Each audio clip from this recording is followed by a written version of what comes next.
Hello friends, ये जो news हम पढ़ने वाले हैं ये एक्चुअली हमने पहले जो न्यूज़ पढ़ी थी उसी का रेस्ट पार्ट है। एक्चुअली वीडियो काफ़ी लंबी जा रही थी और न्यूज़ अभी काफ़ी बची हुई थी, इसलिए हमने उसको बीच में छोड़ दिया था। And now we are going to complete that news. अब उसका न्यूज़ को ही पूरा करने जा रहे हैं और यहाँ पे आपको कई सारे नए नए वर्ड सीखने को मिलेंगे जो आपको इंग्लिश स्पीकिंग में और आपके कॉम्पिटिशन में आपकी हेल्प करेंगे। तो यहाँ रिचुअल्स तक तो हमने पढ़ लिया था, अब यहाँ से आगे को देखिए। The cow has also been associated with various deities. Cow जो है, एसोशिएट का मतलब होता है जोड़ना। काउ जो है जुड़ी हुई है विद वेरियस डेटीज। वेरियस का मतलब होता है अनेक, डेटीज देवी देवता। तो गाय अनेक देवी देवताओं से जुड़ी हुई है। नोटेबली लॉर्ड शिवा, भगवान शिव से जुड़ी हुई है। हुज स्टीड इज नंदी, जिनकी सवारी क्या है, नंदी है। और जो क्या है, एक बुल है, यानी कि एक बैल है, और बैल भी गाय से ही कनेक्टेड है। लॉर्ड इंद्र, इंद्र देवता से गाय जुड़ी हुई है। क्लोजली एसोसिएटेड विद कामधेनु, जो कि कामधेनु के रूप में मतलब वहाँ पे जुड़ी हुई है। और कामधेनु है क्या, the wise granting cow. Wise means मतलब बुद्धि, बुद्धि ग्रांट देना, बुद्धि देने वाली गाय कामधेनु होती है। Lord Krishna A cowherd in youth, भगवान कृष्ण से भी जुड़ी हुई है, क्योंकि एक काउहर्ड थे, वो गाय चराने वाले थे इन हिज यूथ, अपनी युवावस्था में वो गाय चराया करते थे। एंड गॉडेस इन जनरल, और ये गॉडेस इन जनरल मतलब ये सार्वजनिक तौर से एक देवी मानी जाती है गाय, क्योंकि क्योंकि बिकॉज ऑफ के कारण, किसके कारण, बिकॉज ऑफ का मतलब होता है के कारण। द मैटरनल एट्रीब्यूट, एट्रीब्यूट्स का मतलब होता है गुण, और मैटरनल का मतलब होता है माँ जैसे। ऑफ मैनी ऑफ देम, यानी कि माँ जैसे अनेक गुण इसके अंदर हैं, इसलिए इसको एक देवी के रूप में भी माना जाता है। The cow is the most sacred of all the animals of Hinduism. Hinduism में जितने भी एनिमल हैं, जितने भी जानवर हैं, उनमें सबसे ज़्यादा अगर सैक्रेड है, पवित्र है, तो वो कौन है, वो गाय है। ठीक है, हिंदू धर्म में यानी कि सारे जानवरों में सबसे पवित्र गाय है। It is known as Kamadhenu, इसको कामधेनु माना जाता है। और द डिवाइन काउ, या इसको डिवाइन मतलब दैवीय ईश्वरीय गाय माना जाता है।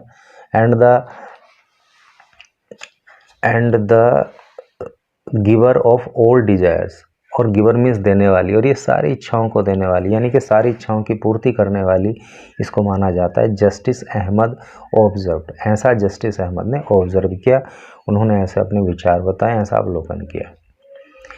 The bench also noted that as per the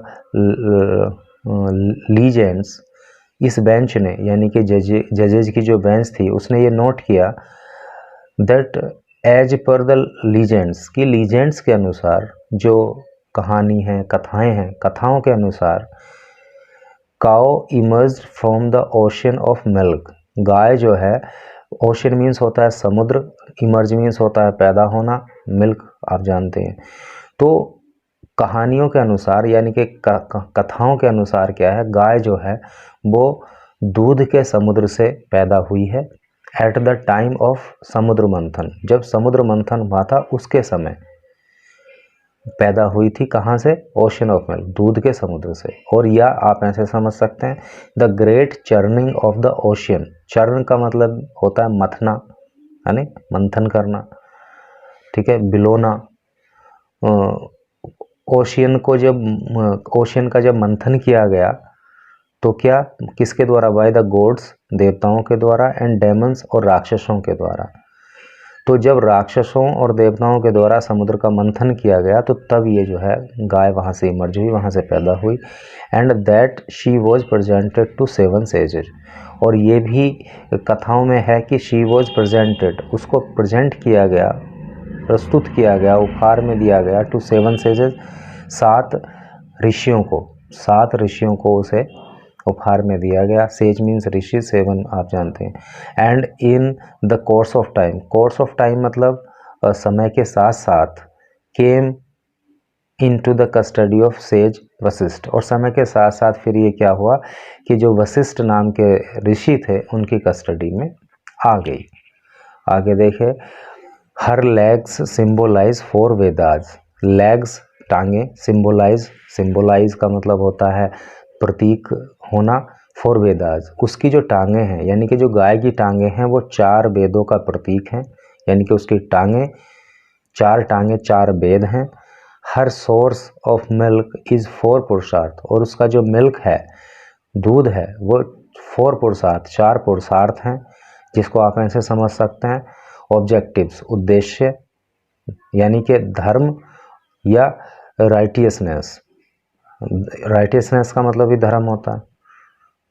earth, या फिर अर्थ को क्या कहते हैं, मटेरियल वेल्थ। वेल्थ मीन्स धन, और मटेरियल मतलब सांसारिक जो धन दौलत होता है उसको। काम यानी कि डिज़ायर, इच्छा। एंड मोक्ष यानी कि साल्वेशन। साल्वेशन का मतलब मोक्ष होता है, मुक्ति होता है। हर हॉर्न्स सिंबोलाइज द गॉड्स, उसके जो सींग हैं वो देवताओं को सिंबोलाइज करते हैं, ठीक है। Her face the sun and moon, और उसका जो फेस है, जो चेहरा है, वो सूरज और चांद को सिंबोलाइज करता है। हर शोल्डर्स अग्नि, और उसके जो कंधे हैं वो अग्नि को सिंबोलाइज करते हैं। या फिर गॉड ऑफ फायर, आग की देवी को सिंबोलाइज करते हैं। She has also been described in 4 other forms, उसे और इन अदर फॉर्म्स, दूसरे रूपों में भी उसका वर्णन किया गया है। किस किस रूप में, नंदा के रूप में, सुनंदा के रूप में, सुरभि के रूप में, सुशीला के रूप में, एंड सुमन, और सुमन के रूप में। ये गाय के अन्य नाम हैं, ठीक है। द बेंच एडेड, बेंच ने ऐसा कहा, रेफरिंग टू द महाभारता, महाभारत का जिक्र करते हुए, द कोर्ट नोटेड, कोर्ट ने कहा, that Bhishma observes that the cow acts as a surrogate mother by providing milk to human beings for a lifetime. Mahabharata का जिक्र करते हुए कोर्ट ने ये कहा कि भीष्म ने, जो भीष्म पितामह थे, उन्होंने ये ऑब्जर्व किया, ये विचार रखा, ये विचार प्रस्तुत किया कि गाय जो है वो एक माँ के समान होती है, माँ के जैसा ही व्यवहार करती है, क्योंकि वो लाइफ टाइम, पूरे जीवन भर जो है ह्यूमन बीइंग, मानवों को जो है दूध प्रोवाइड कराती है, इसलिए वो माँ के समान हुई। So she is truly the mother of the world, और इस प्रकार से हम कह सकते हैं कि गाय जो है वो इस संसार की माता है। The court also observed that the Purana state, court ने ये भी ऑब्जर्व किया, ये भी विचार रखा कि पुराण स्टेट, पुराण कहते हैं, that nothing is more religious, कि कुछ भी इतना रिलीजियस नहीं हो सकता, कुछ भी इतना धार्मिक नहीं हो सकता, then the gift of cow, जितना कि गाय का गिफ्ट है, उपहार है, यानी कि किसी को गिफ्ट में गाय देने से बढ़ के धार्मिक कुछ भी नहीं हो सकता। And that lord Ram was given a gift of many cows, और भगवान राम को भी बहुत सारी गायों का गिफ्ट मिला था, गाय उनको उपहार में दी गई थी। द कोर्ट सेड, कोर्ट ने कहा, that in the late 19th and 20th century, century मतलब शताब्दी, कि 19वीं और 20वीं शताब्दी के लास्ट में ए मूवमेंट, एक मूवमेंट टू प्रोटेक्ट काउ, एक मूवमेंट मतलब एक, आप आंदोलन इसको समझ सकते हैं यहाँ पे, टू प्रोटेक्ट, संरक्षित करने के लिए, सुरक्षा करने के लिए काउ की अराइज का मतलब पास्ट टेंस अरोज, पैदा हुआ इन इंडिया, भारत में।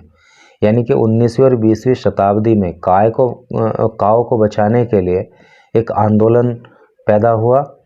दैट स्ट्रोव, जिसने स्ट्राइव के सेकंड फॉर्म है, स्ट्राइव का मतलब होता है जिसने संघर्ष किया, संघर्ष करना होता है ना, तो जिसने संघर्ष किया टू यूनिफाई, एक करने के लिए, द सिटीजन्स, नागरिकों को, बाय डिमांड करके, मांग करके, that the government must ban, कि गवर्नमेंट को चाहिए कि वो बैन कर दे, रोक लगा दे काउ स्लाटर, गौ हत्या पर, and immediate, with immediate effect, immediate मतलब तात्कालिक, और इफेक्ट प्रभाव, यानी कि तत्काल प्रभाव से गाय हत्या पर जो है रोक लगाए सरकार, ऐसा जो है आंदोलन किया गया। ठीक है।